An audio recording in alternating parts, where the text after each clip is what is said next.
Hello, today we will guide you through how to annotate on Zoom.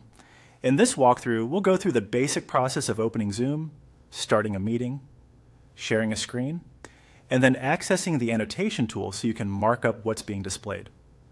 This is especially useful for presentations, collaboration, training, or explaining something visually during a call. To begin, open the Zoom app on your device. Make sure the application is fully launched and you're at the main Zoom home screen before moving on. If Zoom takes a moment to load, that's completely normal. Once Zoom is open, go ahead and open a sample meeting. The goal here is simply to be inside an active meeting because annotation tools become available during screen sharing.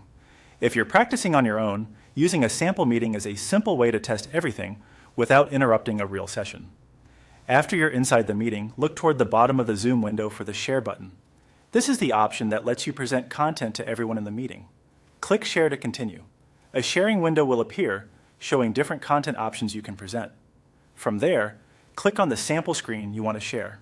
This selects the screen or window that will be visible in the meeting.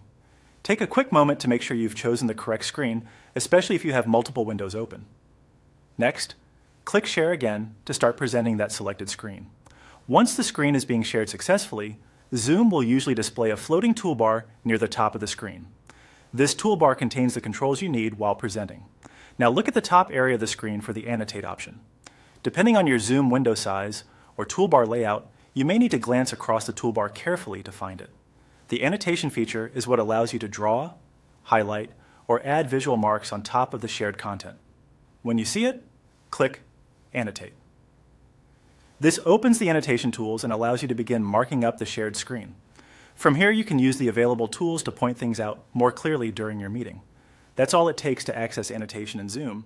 If you're presenting to others, it can help to pause briefly before annotating so participants can follow along. And if the toolbar disappears, moving your cursor near the top of the screen usually brings it back into view. You're now ready to annotate on Zoom and make your screen sharing more interactive and easier to understand.